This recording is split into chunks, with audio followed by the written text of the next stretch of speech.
আসসালামু আলাইকুম ভিউয়ার্স। আজকে আম্মু রান্না করবে রুই মাছ। তো রুই মাছ রান্না করার জন্য প্রথমে তেল গরম করে নিল।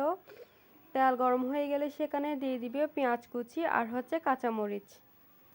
পেঁয়াজ কুচি আর কাঁচামরিচকে ভালো করে নেড়ে চেড়ে একদম নরম হয়ে যাওয়া পর্যন্ত অপেক্ষা করবে।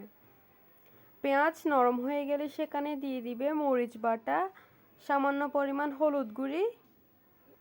এরই ফাঁকে বলে রাখি, আম্মু মাছগুলোকে আগে থেকে নুন, হলুদ, মরিচ এবং সামান্য পরিমাণ গরম মশলা দিয়ে মেখে রেখেছে, যাতে মাছগুলোর ভিতর ভালো করে লবণ এবং মরিচ ঢুকে যায়। মশলাগুলোকে ভালো করে কষিয়ে নিব তেলের মধ্যেই। কিছুক্ষণ পরপর নাড়তে হবে যাতে মশলাগুলো নিচে লেগে না যায়। অনবরত নাড়তে থাকলে মশলাগুলো ভালো করে তেলের সাথে কষে যাবে, আর যত ভালো করে মশলাগুলো কষবে মাছগুলো খেতে ততই মজা হবে। মশলাগুলো তেলের সাথে ভালো করে কষে গেলে সেখানে দিয়ে দিব সামান্য পরিমাণ পানি, যাতে মশলাগুলো নিচে দিয়ে লেগে না যায়।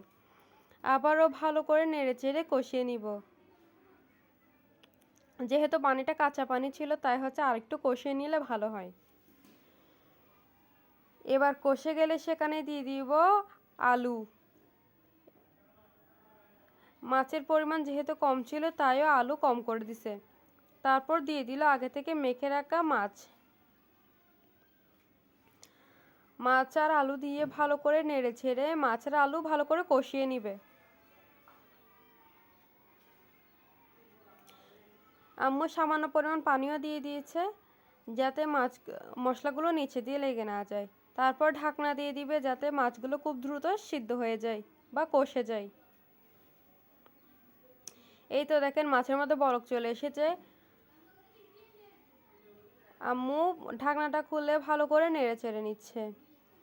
আরও সামান্য পরিমাণ পানি দিবে। আপনারা চাইলে আর পানি নাও দিতে পারেন, কিন্তু আম্মু একটু ঝোল করে বানাচ্ছিল, তাই সামান্য পরিমাণ পানি দিয়েছে।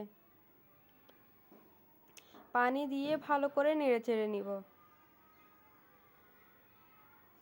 সেখানে দিয়ে দিব পরিমাণ মতো লবণ, আর দিয়ে দিব কয়েক টুকরো টমেটো। টমেটো দিয়ে ঢাকনা দিয়ে দিব, যাতে ভালো করে সিদ্ধ হয়ে যায়।